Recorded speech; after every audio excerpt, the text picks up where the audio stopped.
Legado de este ilustre personaje que tenemos a bien de reconocerlo como nuestro patrono, tanto en las instituciones académicas y en las organizaciones vivas que se precian de ser arguedianos. Esta mañana vamos a conocerlo más desde la óptica de estos profesionales. Entonces, sin mayor preámbulo, permítanme ceder el uso de los micrófonos a la profesora Iris Soria Solís. Entonces, por favor, ese fuerte voto de aplausos para que nuestra digna representante del quehacer literario nos nutra con su experiencia.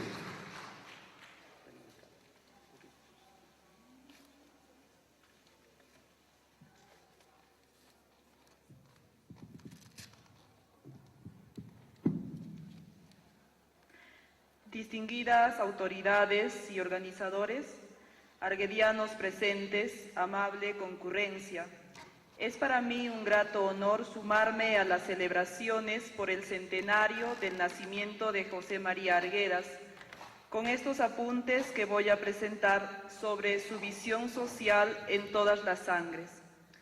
Pero antes yo quisiera hacer una confidencia, de manera que también podamos establecer una relación entre ustedes, público asistente, y mi persona. Por virtud del destino nací en Abancay, pero radiqué hasta los 9 años en la provincia de Antabamba, lugar donde mi padre trabajaba como policía.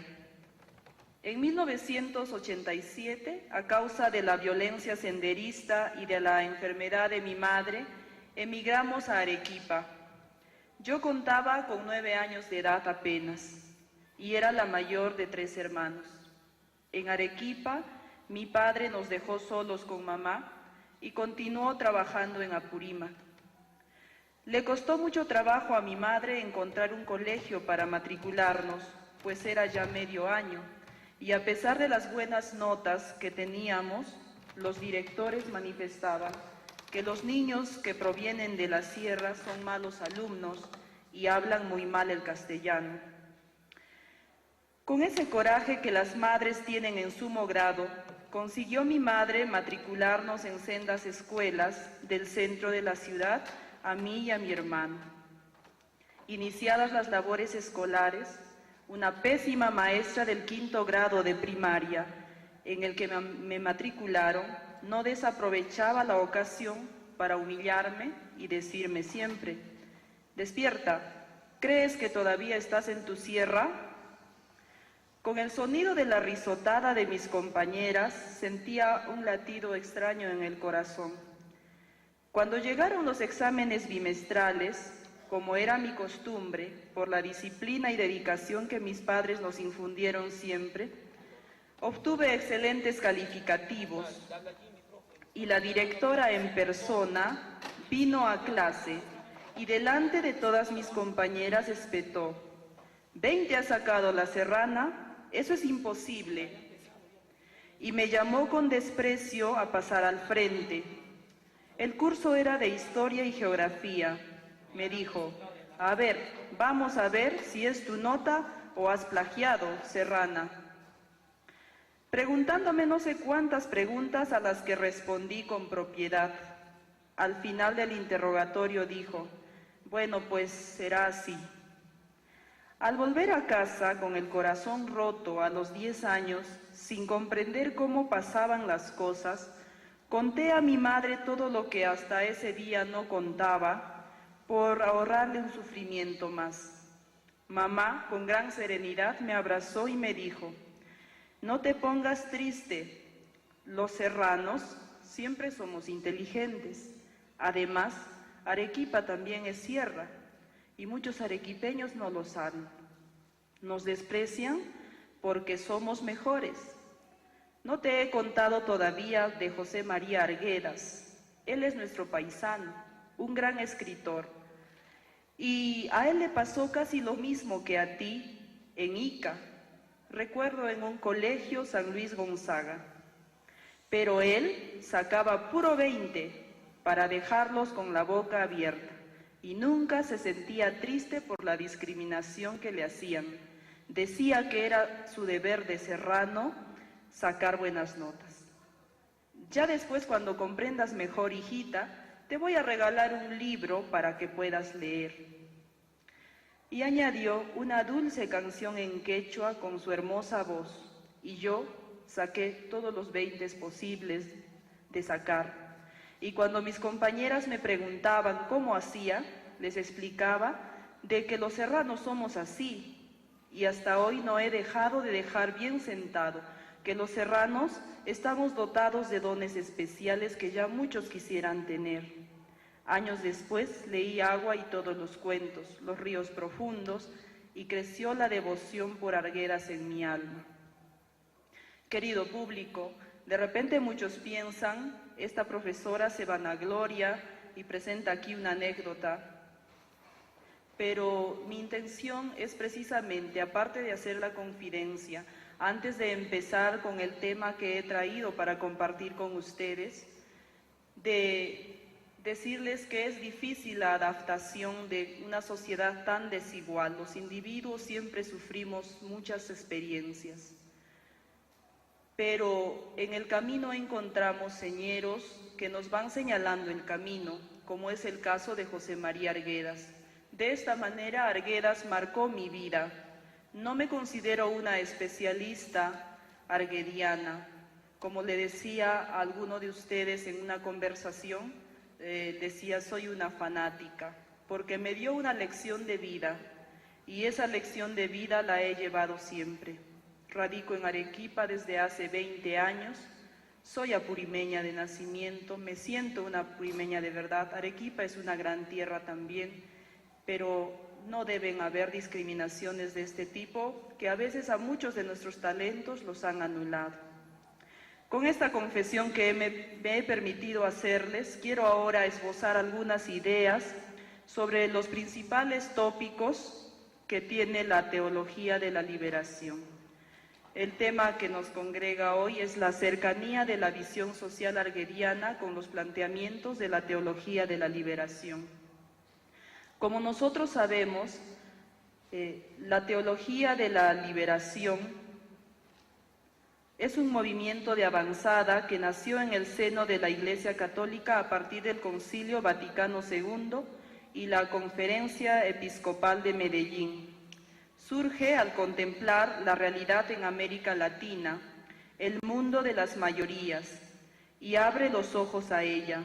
De esa manera, los sacerdotes y militantes cristianos se encontraron cara a cara con la injusticia secular e institucionalizada que somete a millones de personas a una inhumana pobreza. El tropezar a cada paso con esa injusta pobreza sacudió profundamente los corazones cristianos bien intencionados y las mentes de los espíritus más ilustrados. Esta experiencia, aunque lejana en el tiempo, permitió acercarse con mayor acierto a las figuras de Moisés ante la situación de sus hermanos israelitas en Egipto y a la auténtica misión liberadora de Cristo para toda la humanidad, con opción preferencial por los pobres, los Anahuín de la historia de la salvación. Los planteamientos más saltantes de esta teología, que no se ha quedado en buenas intenciones sino en acciones concretas que han favorecido a muchos latinoamericanos, son: la salvación cristiana no puede darse sin la liberación económica, política, social e ideológica como signos visibles de la dignidad del hombre. Rendón Huilca, en Todas las Sangres, es una figura mesiánica que sacrifica su vida por sus hermanos.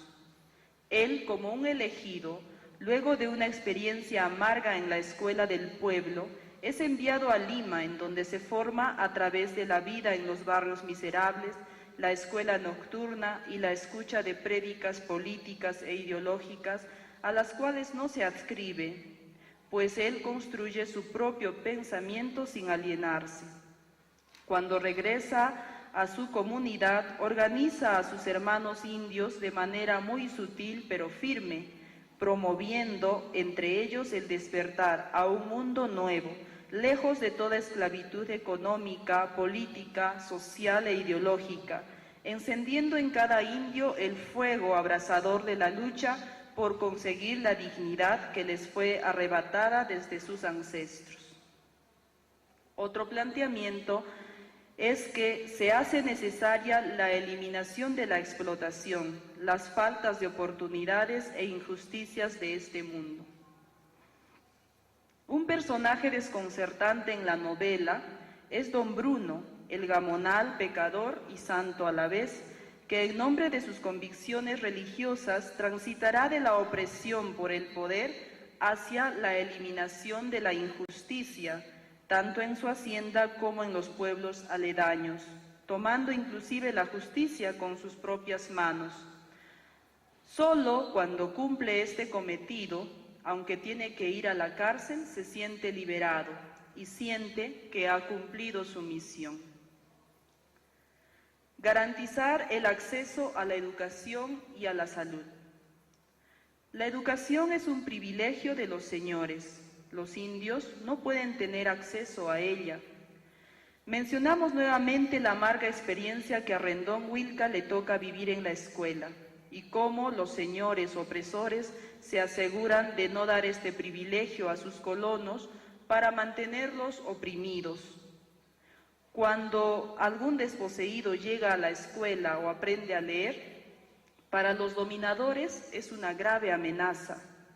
Don Fermín, sin embargo, a pesar de su ego descomunal, les pone a los indios una escuelita que les da esperanza de un futuro mejor para sus hijos. La liberación como toma de conciencia ante la realidad socioeconómica latinoamericana.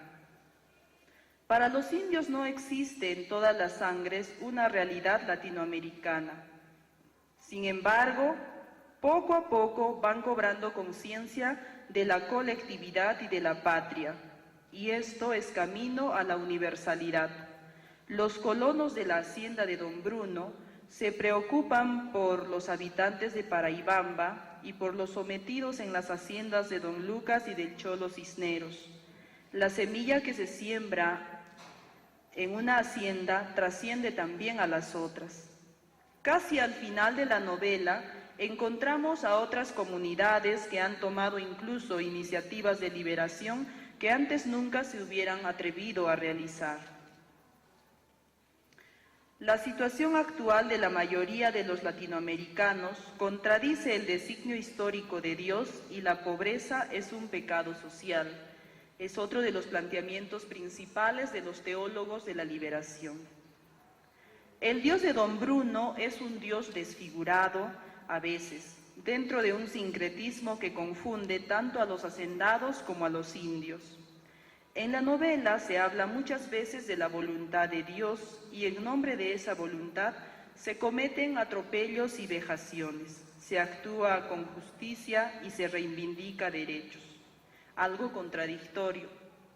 En todas las sangres se desliza que Dios no quiere que se corrompan sus criaturas, con estos males que son la envidia, la ambición, la avaricia o la ira, pues desea que todos sus hijos sean felices, sin significar esto que la pobreza asegura la práctica de los valores.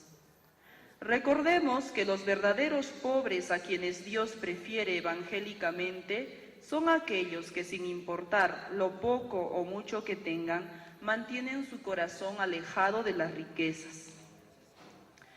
Si uno posee mucho, debe vivir como si no lo poseyera, y si posee poco, debe vivir sin codiciar la situación de otro, aspirando a desarrollarse por el trabajo honrado.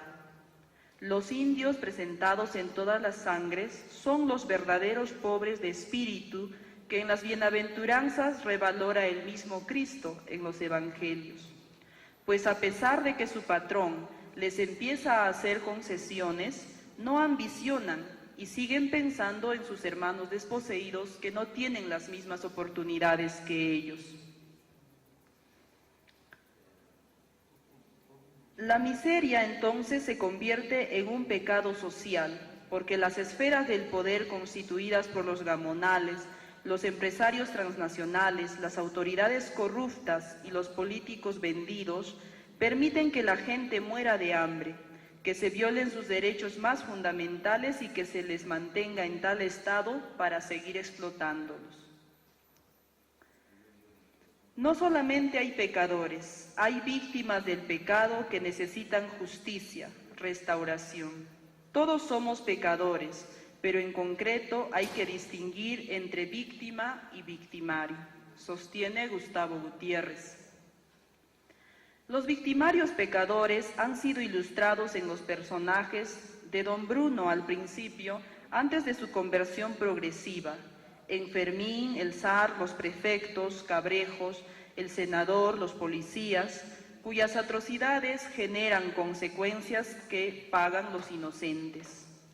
No solo los indios, sino también los vecinos empobrecidos, como los antiguos señores de San Pedro y los mestizos como Vicenta, los profesionales como Hidalgo, que no participan de sus crímenes, los virtuosos como Asunta de la Torre. Los victimarios inducen al mal a las víctimas, quienes en una sociedad tan injusta aparecen acusados de locura, homicidio o comunismo. Todas estas víctimas del pecado necesitan justicia, una justicia que de vez en cuando asoma, pero que todavía no ha llegado. Otro postulado teológico de la liberación es tomar conciencia de la lucha de clases optando siempre por los pobres, que vendría a ser el postulado principal. No olvidemos que la teología de liberación adopta el método marxista de análisis de la sociedad.